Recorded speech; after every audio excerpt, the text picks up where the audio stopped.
podcast is part of the Sports Social Podcast Network.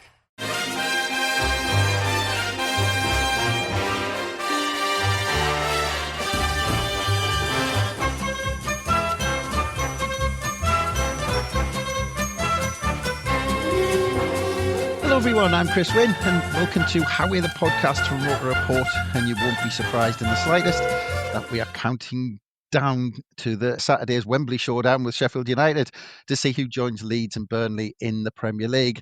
And we've had a number of guests on this week, like Don Goodman, Gab Sutton, David Priest, all talking about the challenge ahead. But today we're going to look at the game from a Sheffield United perspective, and to help us along, we have a publisher and author who is also a writer for the Sheffield Star. We're very pleased to be speaking to Danny Hall. Welcome, Danny. How are you, mate? You okay? Yeah, we were just saying before we recording, I'm not sure. It's a real strange feeling, isn't it? A few days leading up to it. It is. That's a good guest list, by the way, that you've had there before. I hope I live up to the billing. But yeah, it's a strange feeling this side as well. I mean, with United's previous playoff record, which needs no covering, but I'm sure we will get into it. There's a strange sort of feeling amongst the fan base, but there's also a slightly different feel about it this time. I think, there's a freshness about it, and I think even some United fans are slightly just letting themselves dream a little bit, which is what it's all about, isn't it? If you can't go into a game like this excited at what comes next, then, football's maybe not for you. So it should be a great day. And hopefully we get the right result. Well, that's it. We'll get into that because, like we were talking before we came on, I live in Sheffield and the conversations are very strange, but we'll get into all that. I mean, talking about nerves, I even thought the United X-account admins were letting nerves get to them the other day, but turned out they were hacked, unfortunately. Yeah, I was off that day, fortunately. But yeah, it was, by all accounts, a bit of a mad day for some people who were on duty, but got there eventually. This is football in 2025, isn't it? It's not just, 22 players on a pitch anymore, is it? It's a big business, and there's some strange things happen. But luckily it all got sorted out very quickly, and we can look towards Saturday instead. Yeah, I think it probably went somewhere to settle the nerves because everyone was just having a laugh with it in the end. Maybe not Barry Bannon, but we'll not get into that. Best not. So just on yourself, I mean, how long does your love of Sheffield United go back? Ooh, as long as I can remember, to be fair. Still remember my first game was against Sunderland, actually, back in '97. Lasper Bokis scored a screamer, a free kick. You won't remember that name, I'm guessing, but he was a hero of mine initially. I think it's because he played right back and my seat was right on the halfway line of the family stand, and he was probably the first player I saw. And love at first sight sort of thing, and then he stuck a free kick in the top corner, and that was it for me. So all my life followed Sheffield United through the ups and the downs, which were more plentiful early on. At least in recent years, the balance has sort of been readdressed a little bit. But seeing many heartbreak, disappointments on the big stage at Wembley.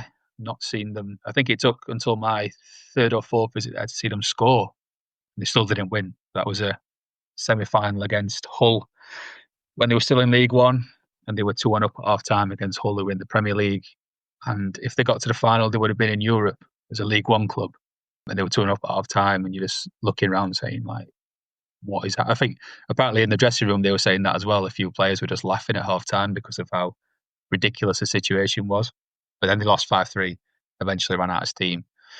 And then there's been a few defeats there since. So it's not been a happy hunting ground for Sheffield United. It's been 100 years since the last one there. So I think it'd be quite poetic if they could end that drought this weekend. But it's been an up and down time covering the club and then following them obviously before that.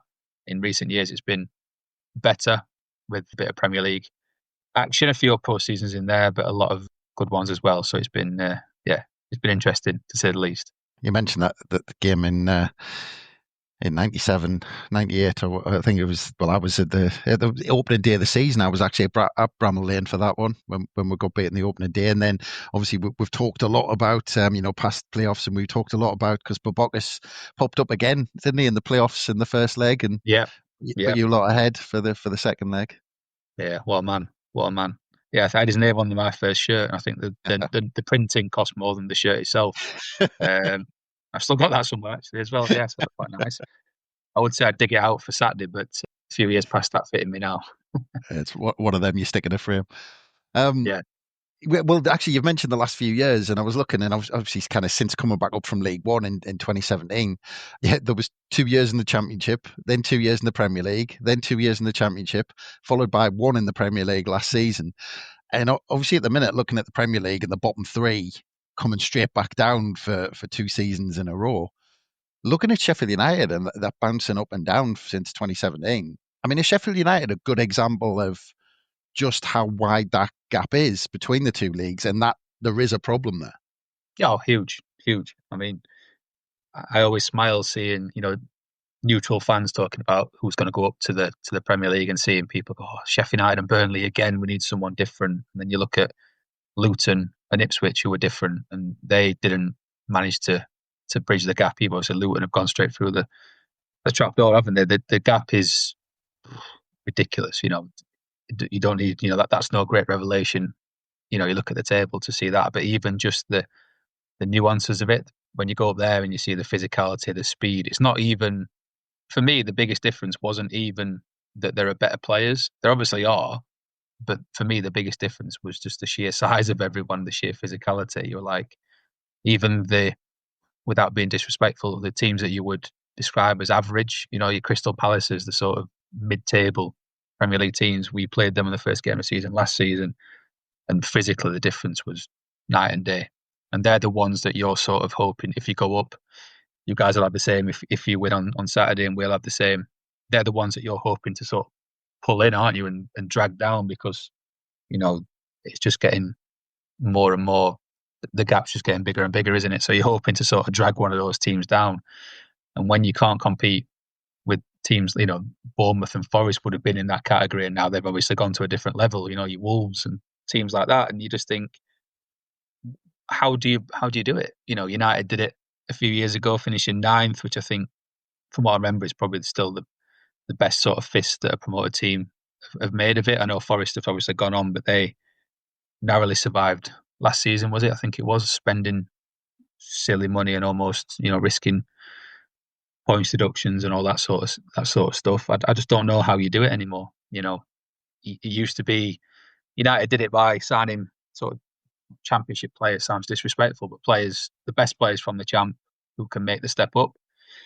And Ipswich tried that, and that didn't work either. So you go down the overseas routes, and then that brings its own problems in terms of adjusting to the league. I just don't know what the answer is anymore. I think, for the foreseeable, it'll be 3 up, 3 down, because, those teams will finish 16th, 15th, whatever, which this season looks like being Man U and Tottenham, by the way. One will be European champions this week. So what do you do? But, Wolves will spend, everyone who stays up will just spend, the gap will get bigger.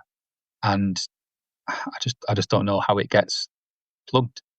But, worry about that as and when you get there. But yeah, there is an interesting sort of growing school of thought from people. I listened to someone on the radio yesterday down here saying, I'm not going on Saturday because I don't actually want to go into the Premier League. In 2018-19, it was the first time in 12 years it was all fresh and new and exciting, and they've obviously not been there for a long time. Since then, they've had 2 pretty poor seasons up there where they've been beaten up, spat out. Last season, obviously losing 8-0 at home to Newcastle and conceding 104 goals. And the target is always just to get to 12 points, isn't it? And that's a pretty depressing state of affairs when that's your, if you do that.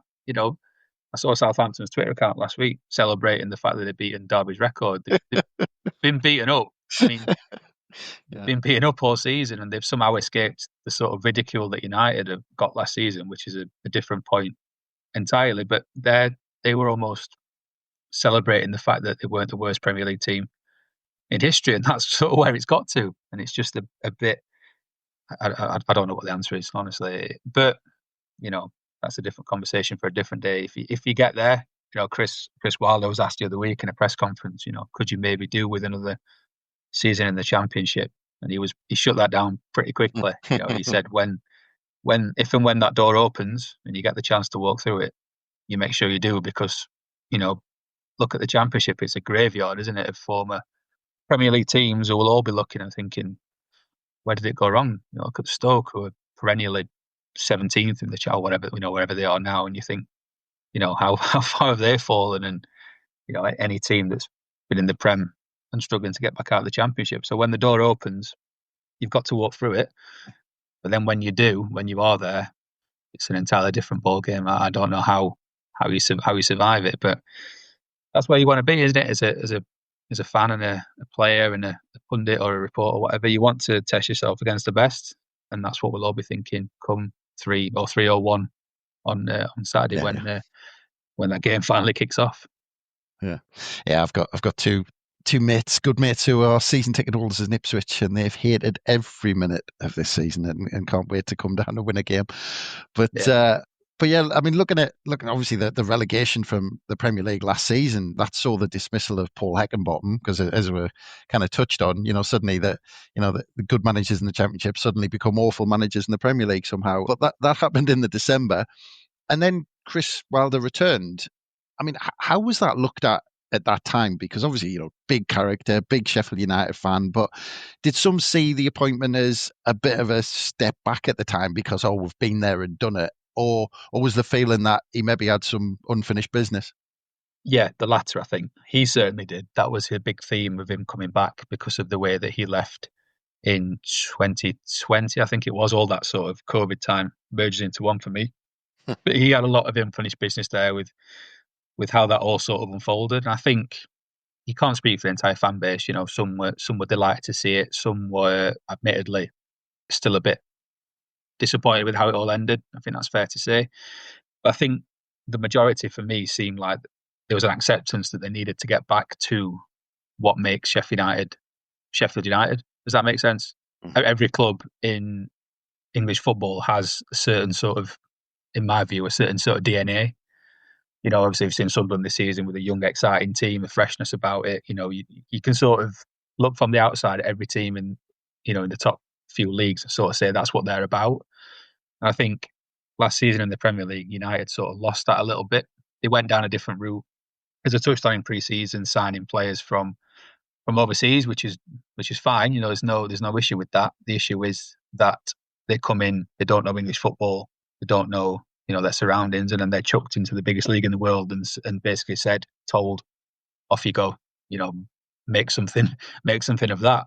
When United at its best recently has always had a certain sort of spirit about it, a certain set of non-negotiables, and they sort of went away from that a little bit. So I think Chris coming back in, although it was never going to be, a great escape act, the rot had long since set in. I think it was a case of just get us through this season, get some respectability back, get a bit of pride back. They probably could have done that a little bit more. I think that's fair to say. But it was just really difficult because they were battered, they were bruised, they were beaten up. It was just tough, and everybody just wanted the season to end from about October time, probably. But that helped in the summer. He could have a big clear out.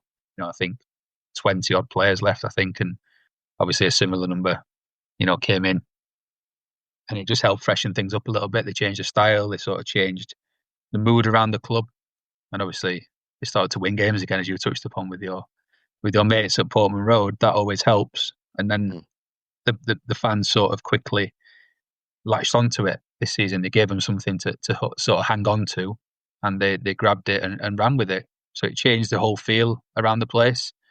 And then since then, it's obviously been a takeover. So you look back to last season, Paul Heckingbottom was essentially hung out to dry for me, given 20 million quid of a budget to spend on a newly promoted team, and told, good luck, go and keep us up. It was never going to happen. In reality, this time round, there's a new ownership in place. No one really knows, apart from them, how they would approach it if, that's a big if, by the way, I'm not getting ahead of anything here. If they do walk through that door on Saturday, no one knows whether they're going to back it, to what extent. So that gives a bit of excitement as well. And yeah, it's just been a season where they've sort of got back to what Sheffield United's all about. They've got that spirit about them, and when it's at its best, this is what it looks like at Bramall Lane, and the fans have really clung on to it. So I think there's a little bit more optimism than there normally is going into this game on Saturday. Yeah. Well, I mean, that's it. I mean, it was a big upheaval in the summer. I think that, when you're relegated like that, it does hit the club, in a big way, because players just want to leave, because just a feeling around the place. We've had a couple of relegations like that where it's been done and dusted by Christmas almost. But actually, I mean, I've heard a lot of people, a lot of pundits, a lot of people who've been analysing the championship, talking about the job that Chris Wilder actually had on his hands. Because I think a lot of people just assumed, well, Sheffield United have come down, they've got the parachute payments, they're going to be in, challenging for that top two. But was it that big a job that he had to do? And we've got to take the 2-point deduction into account as well when we're talking about that. Yeah, of course. Yeah, I agree with you. Yeah, I think it does get overlooked a little bit. I think it gets overlooked a lot, actually, because there's a narrative that Sheffield United have come down. They were the Premier League team last season. They've got parachute payments, as you say, and that has helped. I'm not going to sit here and say that's not helped them. Sign a Callum O'Hare in the summer from Coventry. I'm not. It's not. No one's here pleading poverty and saying that it's been a fairy tale shoestring budget sort of job. They've got a competitive budget in the Championship. But it's not been a. You look at. I don't like to mention them a lot, but look at Leeds' wage bill, in terms of the players that they have, and they came and took, Jadon Bogle from United in the summer. They were getting picked off by their rivals, and they were powerless to stop it. I always look, whenever I see, the parachute payment FC thing being chucked at them, I always think back to covering the Michael Cooper and Harrison Burrows transfers from Plymouth and Peterborough, and that's no disrespect to those clubs. But United, as a club coming down from the Premier League with all these supposed millions in their back pocket to splash, and they couldn't afford to sign Michael Cooper for 2 or 3 million from Plymouth and Harrison Burrows from Peterborough for the same amount. They had to sell a young player, Willasula, to up the northeast, to afford to buy those two. So I always laugh when I hear this parachute payment FC being chucked about. And yeah, I think it was a bigger job than I think a lot of people give credit for.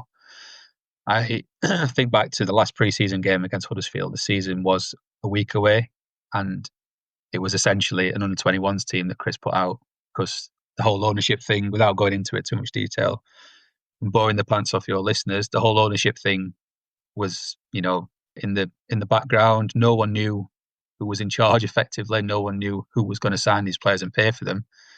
And Chris was sort of left in the limbo in the middle, waiting for something to happen so he could actually get a team together.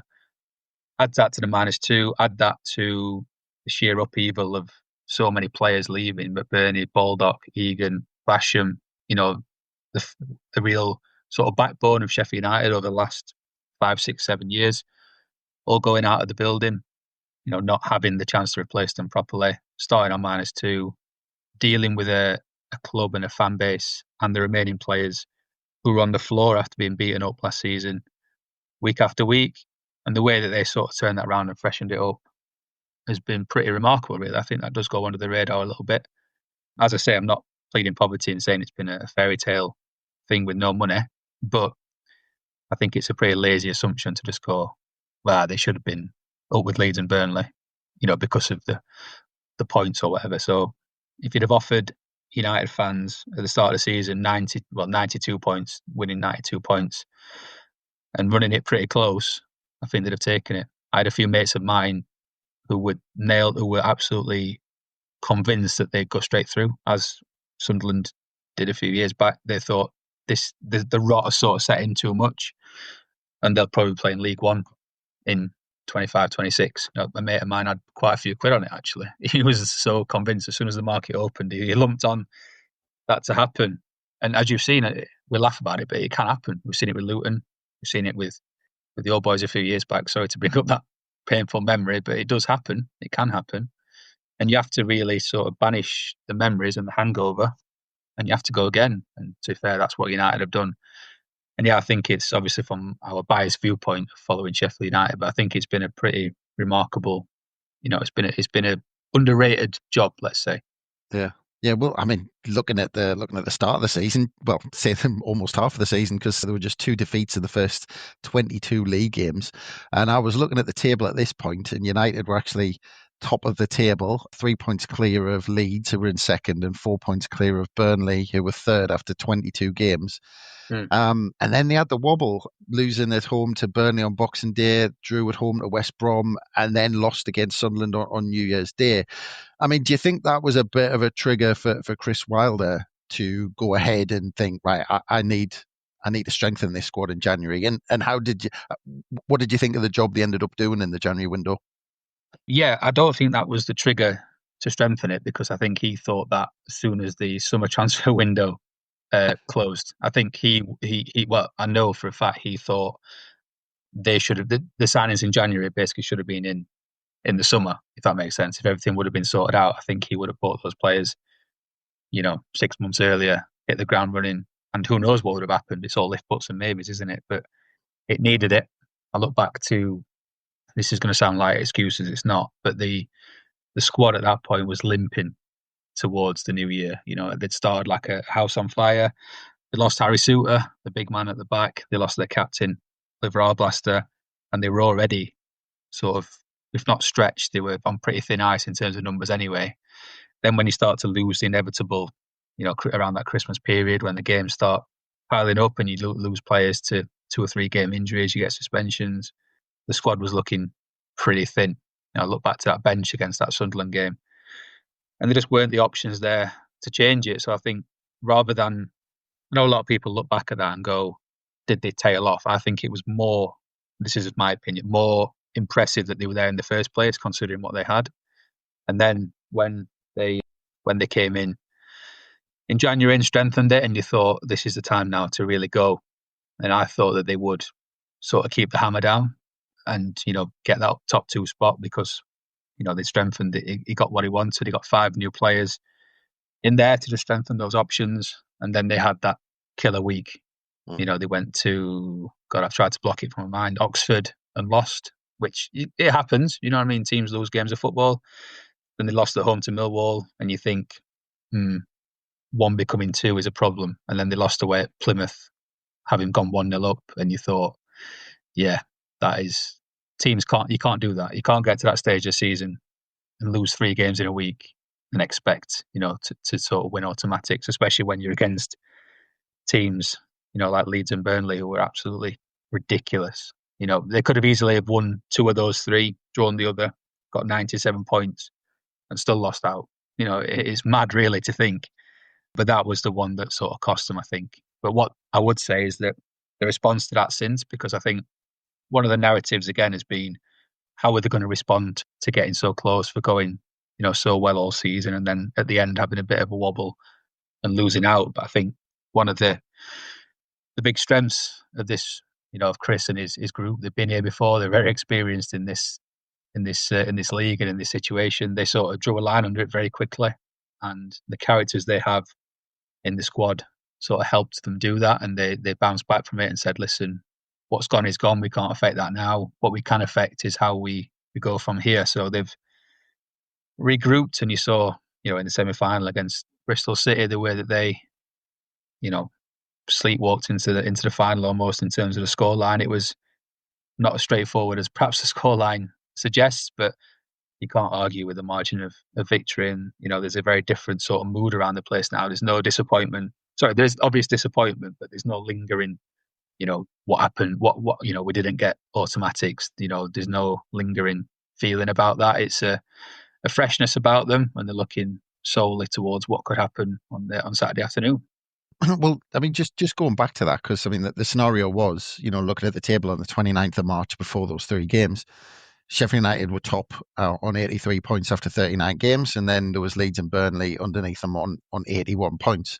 We'd already duffed it by this point, and we were already about 10 points behind. But I mean, just going back to those 3 games, I mean, can you kind of put your finger on what actually happened? Was it like Sheffield United didn't turn up for those 3 games? Or was it just they didn't get the rub of the green? Or was it that they'd just been getting the results before that and not been playing all that well, and that the results just changed? I mean, what was it about those 3 games that meant, that they lost 3 off the bounce? Because a team that's on a run, as good as they were, because I think after those 3 defeats we were talking about at New Year, there was only 2 defeats in the next 14. So they went back on a really good run. So obviously it's a huge anomaly for them to lose 3 off the bounce. I mean, can you actually pinpoint what happened in those 3 games? No, in a word. It's difficult. It's difficult to sort of say. Obviously, in football, we always look for one cause, don't we? I think it's almost easier to take the 3 games in isolation. You go to Oxford, who were scrapping for their lives, and sometimes it sounds quite simple and reductive, but sometimes these things just happen. You have a game where it's difficult and the home team are up for it, and it's going to sound like an excuse. It's not, but they don't walk the pitch and you can't pass the ball and they're chucking the ball in the box with a long throw, and it's just difficult. Sometimes these things just happen. The difference is you've got to bounce back from that. On the Tuesday night, they had a great chance at home to Millwall to do that. And listen, that was bizarre. They've played far worse than that this season and won. Again, it was just one of those nights. Big moments is that's what I took from that. They had chances, they missed them. And then when Millwall's chance came, they took it. And then that's what games are decided on. You know what I mean? You can play all the fancy football you like in the middle of the park. If you let the ball in your net and don't stick it in theirs, you're not going to win many games. And then the Plymouth one was the most baffling of the 3, because what they needed to do in the first 2 was go ahead, and they didn't manage to. And then when they got the first goal at Plymouth, it sort of settled everyone down, and you thought, right, this is it now. We're back on the horse. And then 2 moments of madness within the space of about 8 minutes or something like that. And then that's when you sort of knew that was the killer one, really. It was the sort of manner of it rather than just a defeat. Having been ahead away and being pretty comfortable, in all 3 games, I reckon United probably gave up about 6 shots on target in the entire one. The only issue was that 4 went in, and they dominated the ball and couldn't score. It was just one of those things where you're left scratchy. You look at the stats and you think, if you didn't know the score, you'd go, United probably win 2 out of the 3 and probably draw the other one. But football's not like that, is it? It's not played on stats. It's not played on possession. It's not played on shots on target. Ultimately, they scored 1 in 3 and let in 4. You know what I mean? So that's just the way it all unfolded. But yeah, that was the real killer blow, I think, coming back from Plymouth, which is a pretty miserable drive at the best of times, as you'll know, having another 2 hours up the road as well. It's a pretty miserable drive at the best of times. But that was a pretty quiet car journey, because you probably knew at that point that it was an uphill task, and they had it in their grasp, and they couldn't take advantage of it. There's no point trying to shy away from that. It was in their hands. They put themselves in that position, and then within the space of 7 days, they took themselves very much out of it. But like I said, the sort of response to that, because I imagine lesser teams and weaker characters, let's say, might have let that affect them, and it could have derailed hugely, and they could have lost a couple more before the end of the season and got into the playoffs on a pretty negative point. But the way that they sort of put that out of their minds pretty quickly, got back on the horse, and went into the playoffs with a bit of momentum, which we saw obviously follow on into the Bristol City games. And yeah, the mentality is the most important thing for me, which I think is what will decide this weekend. Obviously, yeah, a bit of magic on the pitch will help. I think it's who will handle the sort of occasion better. Will handle all the noise and stuff around Wembley and the final. I think that will go a long way to deciding who'll win. Well, just on that, because obviously, Chris Wilder in charge, and this might be a really crap analogy, but when I used to play Championship manager back in the day, if I was manager of Sunderland, I found it very difficult to take defeat, rather than if I was just playing as some random club. And you've got Chris Wilder there, absolutely massive Sheffield United fan. I mean, I live in Sheffield and I hear stories about him all the time, from current stories and back in the day. Yeah. And, obviously, things can become a bit too emotional. And I saw, just this week, United have been fined another 180,000 for what happened at Plymouth, for what the FA described as an incredibly poor period of behaviour, like a school teacher telling them off. And in total, they've been fined £445,500 this season for their behaviour. But in terms of Chris Wilder, I mean, can his emotional state as being a fan as well, can that be a negative as much as a positive? I guess you'd have to ask him, to be fair. But from the outside, I think he's quite good for me at sort of controlling that. There's this sort of narrative that they plucked a fan from the Kop and chucked him in the home dugout, and put him in charge of the team. You forget that he's actually a pretty good football manager as well. I think the fact that he's a fan of the club, I think it's only a bonus for me. I speak as a football fan. We're all football fans, aren't we? And I think what you want to see as a football supporter is when they go out at 3 o'clock on a Saturday, you want to see yourself represented in that team. I think that's all. If you asked, football fans up and down the country whether they support, Man City or Newport County, do you know what I mean? That's what they will want to see. They'll want to see themselves represented in that football club. And I think the best way to do that, the easiest way to do that, or perhaps not the easiest way to do it, but the best way to do it is to have someone in the dugout that can sort of be that conduit between the two. I think he does that. He does that pretty well, as his record sort of shows. He's been here before. He's won at Wembley before, which helps. There's no one else of a United persuasion really has much of an experience of that. But yeah, I think he sort of keeps the two things separately quite well, while still using that experience of what it is to be a Sheffield United fan and play, a former player, a ball boy. It's a pretty unique story, I would imagine. I can't think of many similar sort of instances. But obviously, when it's your club, you look a bit closely at it, don't you? But yeah, for him to be a United fan, a ball boy, a former player, and then come back to, 2 promotions in his first spell, and hopefully one in his second that would arguably be more impressive than any of the other 2 before. It's a pretty unique story. But yeah, like I said, any football fan wants to see, and there's a bit of noise in Sheffield, as you'll know, on the other side of the city where they have Danny Roll. And there's always that thing about every derby about, we wouldn't behave that way when he's on tables, dancing, celebrating Derby Day wins, and they're giving it. We wouldn't celebrate like that. They would. Everyone would. Do you know what I mean? That's what you want to see, I think, from people. You want to see people who care. You want to see people that represent what you think about your football club out there. And Chris does that from every single pore of his body. Sometimes perhaps it maybe goes over the line a little bit, and he'll probably be the first to admit that. But I think you'd rather have that and be able to switch it off than the other way around. You know what I mean? Especially after going back to last season when we had too many people who just seemed like they didn't really care. There's no getting away with that under him. And yeah, it's an interesting time covering Sheffield United with Chris there. It's good.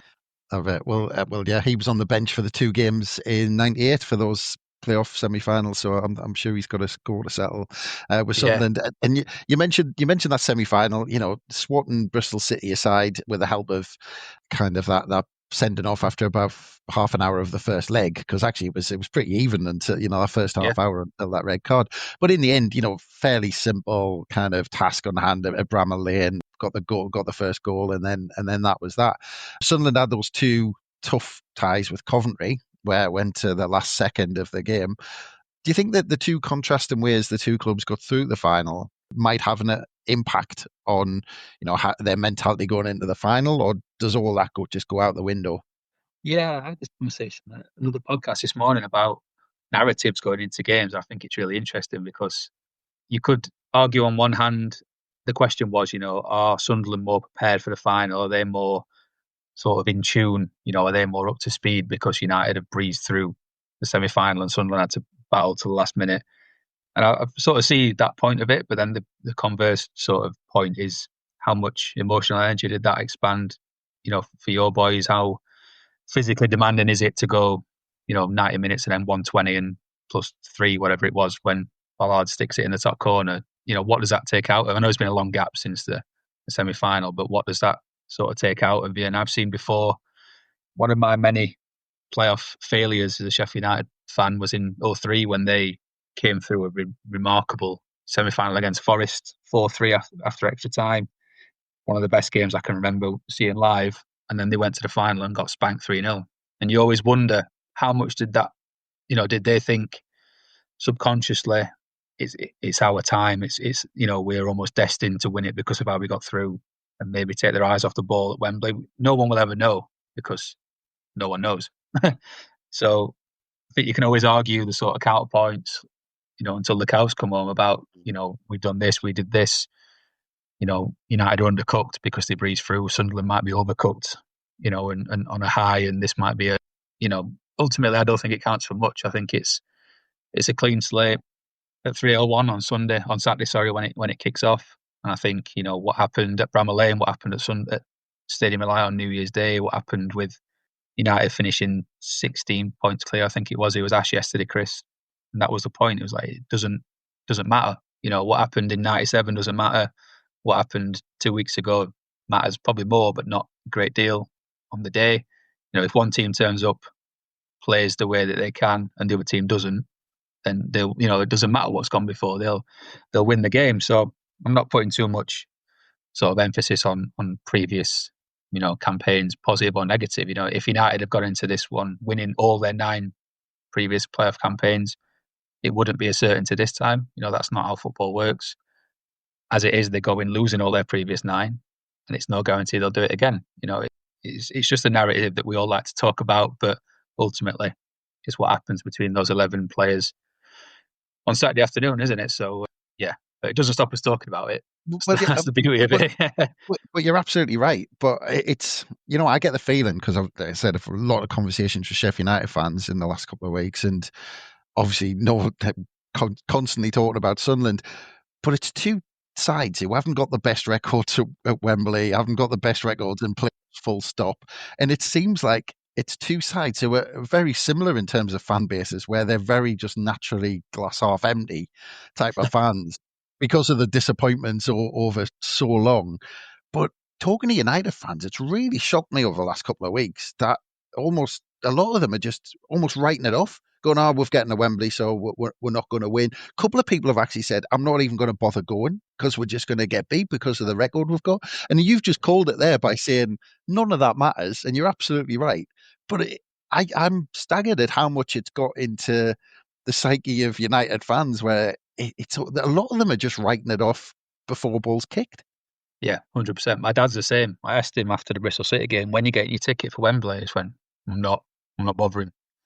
He's seen more than me, obviously, because he was there 97, and when I was still a young'un. But yeah, he's seen more disappointment than me, and it's difficult to get that out of your head, isn't it? As I've just said before about it doesn't really matter. But if you have convinced yourself, I'm not doing that again. I've been hurt too many times. This time won't be different.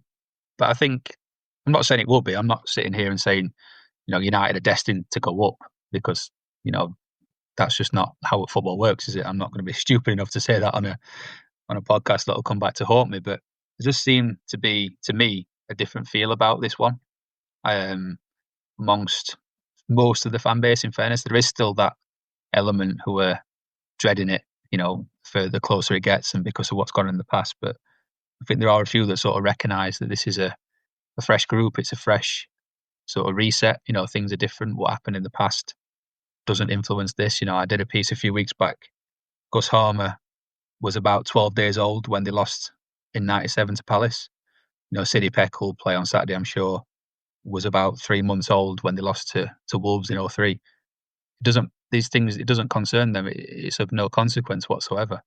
The only issue is, I thought this in the semi-final, if it does get a bit nervy, it would have been interesting if Bristol City scored early on in that second leg, and whether the fans are going, oh, here we go again. Because speaking to people before that second leg, I was absolutely fascinated by how many people were going, we should be all right, but if anyone can mess this up, it's us. And they were that feeling was pretty prevalent. There were a few booking their hotels to Wembley already and stuff, but there was a lot going, well, you never know.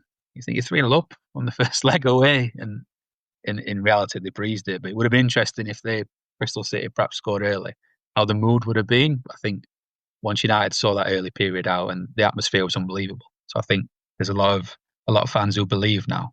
And obviously with Sunderland, who obviously make a racket and travel in ridiculous numbers home and away, I think it'll be a good occasion.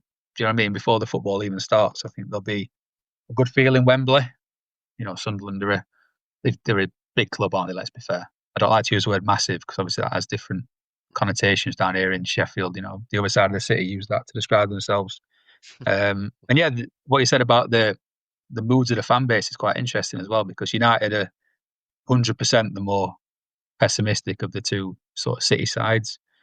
I'm not sure if it's similar up there with Newcastle and yourselves. I don't know, but sort of get a similar feeling there as well, where they have slightly bigger opinions of themselves generally, and some of the more humble club, if you can say that. That's Downtrodden, certainly maybe, I how don't know. Sheffield United fancy themselves. Yeah, so it's interesting you mentioned about the similarities between the two. Yeah. Yeah, I said earlier on the different podcasts, it's two pretty big clubs as well, isn't it? To be fair, in English football, one of them is going to be in the Premier League next season. You could probably make a case if you're to ask general football fans, they always do, what's your 20 ideal Premier League? There's a good chance that both clubs would be in it. But yeah, as we said before early in this chat, if and when you do get through that door, that's when the challenge really starts, isn't it? Of trying to not even establish yourself, just avoid getting embarrassed first and foremost. That's the sort of first point before you can even think of cementing your place in there. But that's for another day. Obviously, our full focus on Saturday is getting there, and yeah, I think it'll be a good day.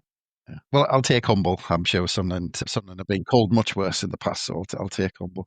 But yeah, I mean, you know, again, that record and that mentality can sometimes, because Sunderland were like, I go back to our final against Wickham, and that we were huge favourites in that game. And we turned up. It's funny because we turned up in the other one in the finals before that, really nervous against Charlton and going back to those. But then suddenly for that one, this feeling came across all these where almost we just knew we were travelling to London to win that playoff final. And sometimes it's just a strange thing that just comes across. And so I was looking at all the pundits and people who we spoke to this week have turned around and went, look, it's a close game, but Sheffield United have to be favourites. I mean, does that also play into the psychology where, I mean, because the Sunderland aren't that often billed as favourites for big games. We'll go back to Man City in the League Cup final where, massive outsiders, things like that. But, is it the same for yourselves where actually being favourites for a game like that is a bit strange?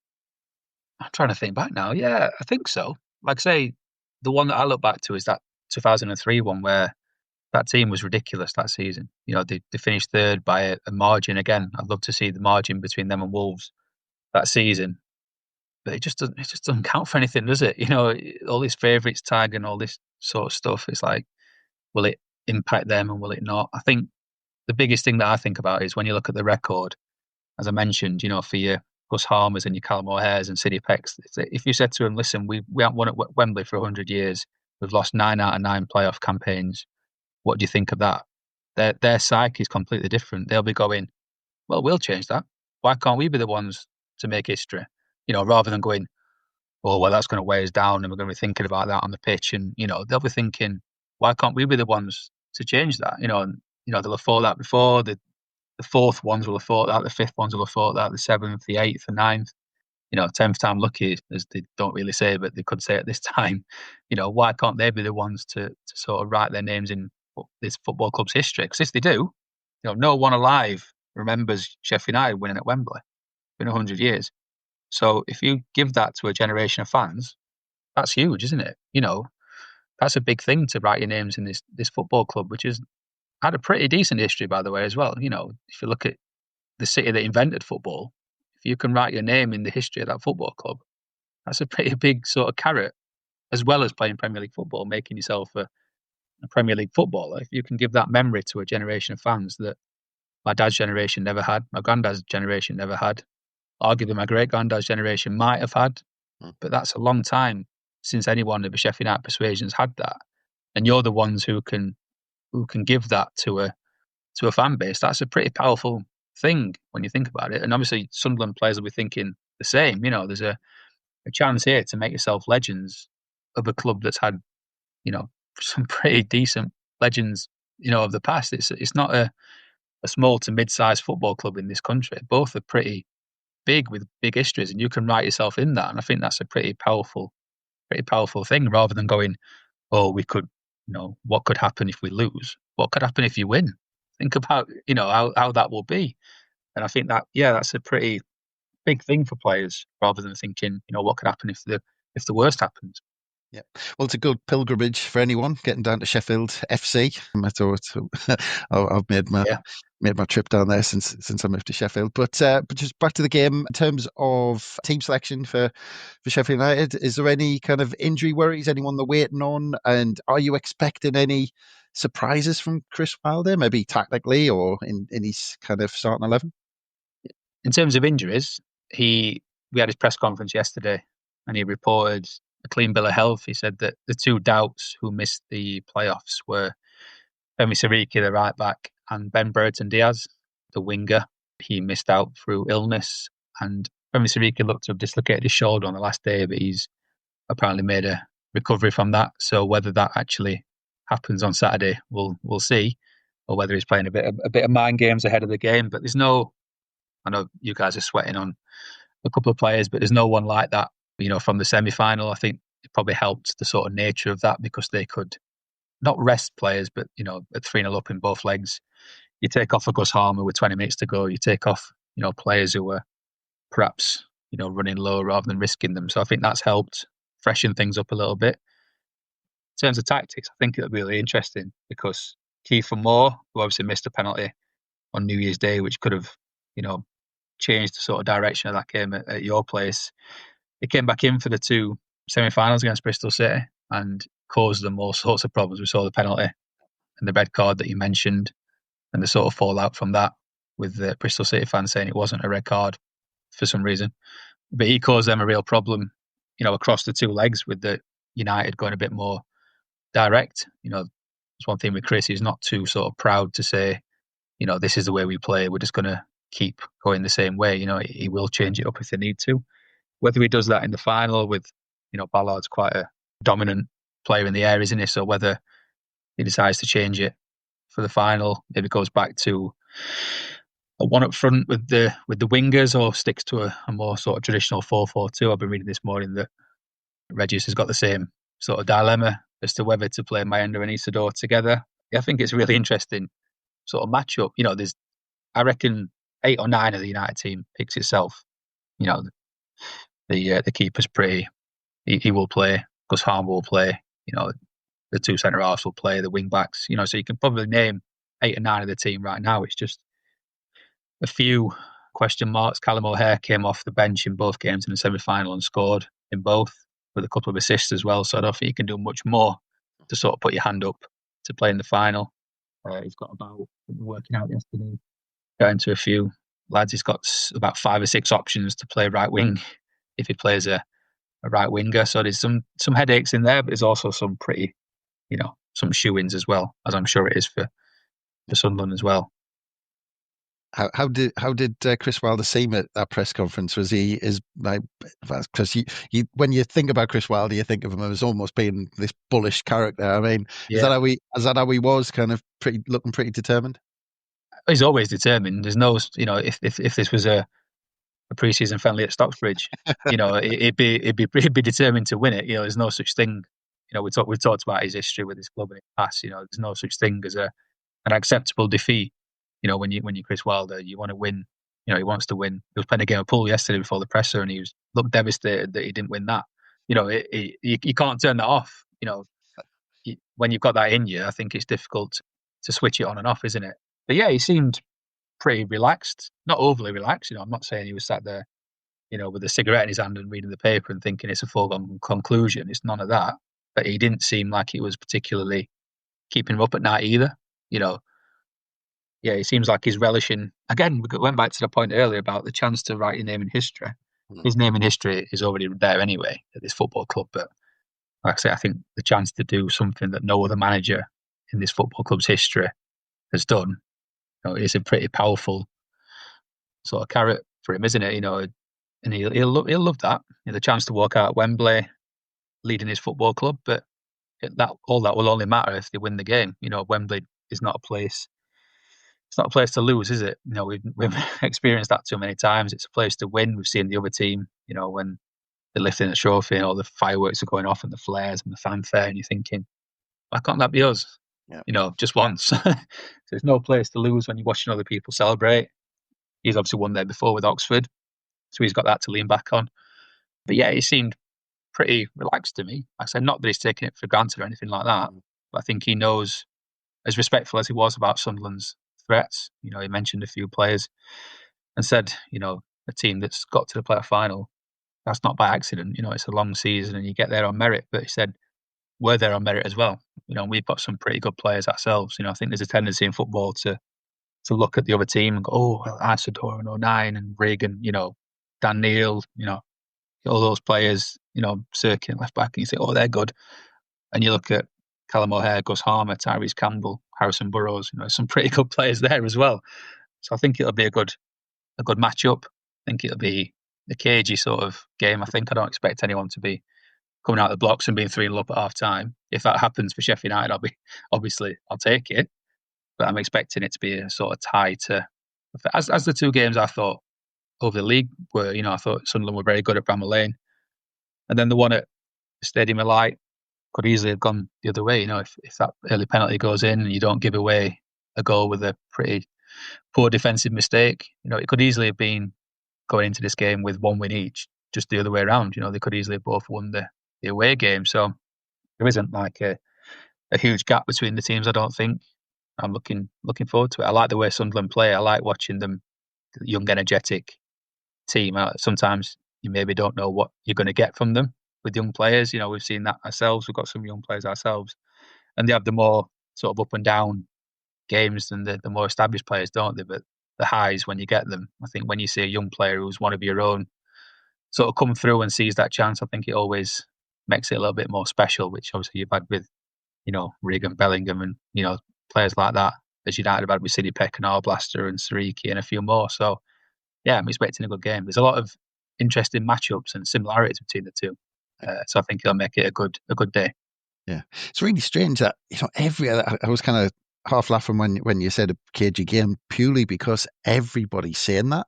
Everybody's saying they're expecting these two teams, this game of chess. But we've both talked about the previous two games, sending offs, penalties, penalty misses. Yeah. They were full of incident. I'm not sure my heart could take a game like that at Wembley, I have to admit. But yeah, it's so strange that those games were full of incident, and they were. I mean, those two games, if you look back at them, were kind of all 100 miles an hour. Actually, those games, they weren't kind of two teams keeping the possession of the football. No. Not unlike when we played Coventry, we kind of knew they would have loads of the ball, so we just let them have it.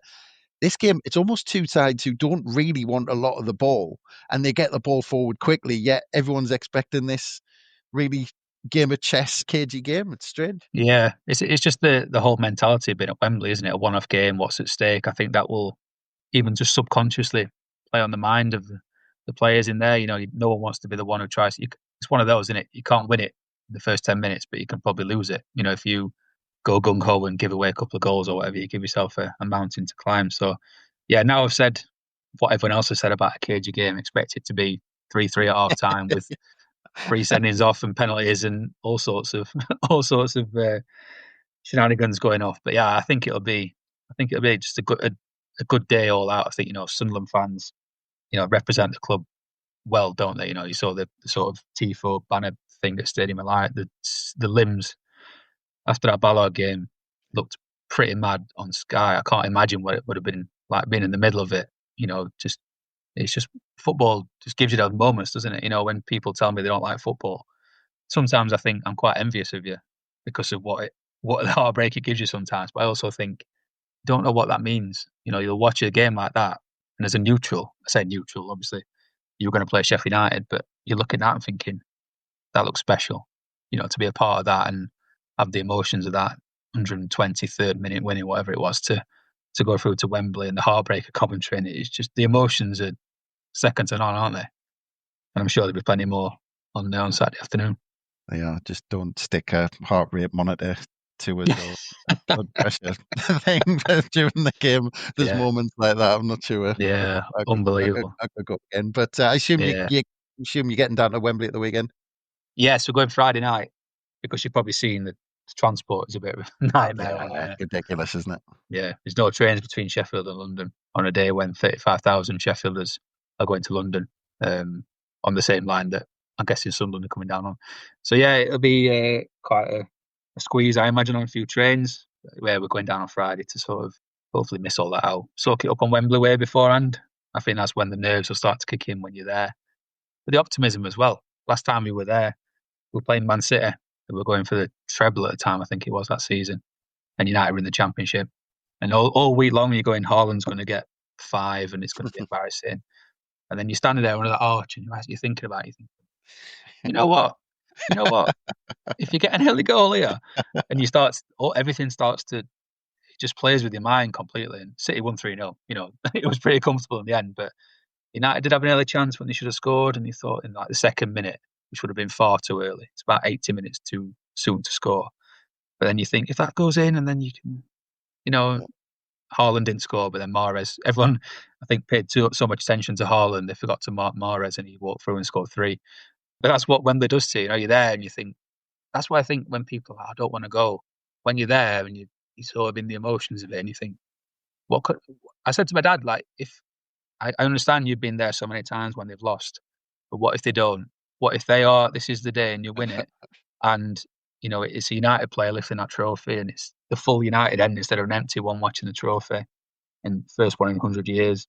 And he said, I'll watch it on Sky. So there you go. It's not for everyone, but I think, being a part of that, hopefully that day when there's a chance to make history, it could be pretty special for either side. Whoever wins it, I think it'll be a big part of their history. So looking forward to it. Only if they win. Well, that's why Sunderland's more cruel, because we actually took the lead against Manchester City when Barini scored, and then we screwed it up. It's no wonder we had a fan scene called "It's the Hope I Can't Stand." Back in the see it. Yeah, but I get you. But yeah, anyway, well, Danny, I really appreciate your time, and obviously, look, I hope you have a cracking weekend. We all want the result to go one way or the other, but I mean, we'll all no doubt make a weekend of it one way or another. So, hope you have a good one, mate. Yeah, top man. You too. Good stuff. And enjoy till about 4:30. Yeah, the nerves are already kicking in, but appreciate it. Cheers, Danny. And thanks again, everyone, for listening. We'll have all the build-up covered this week. I'm sure you can listen back if you've missed anything. It's either on the Roker Report website or pretty much daily releases on How We're the Podcast. But from us, bye for now.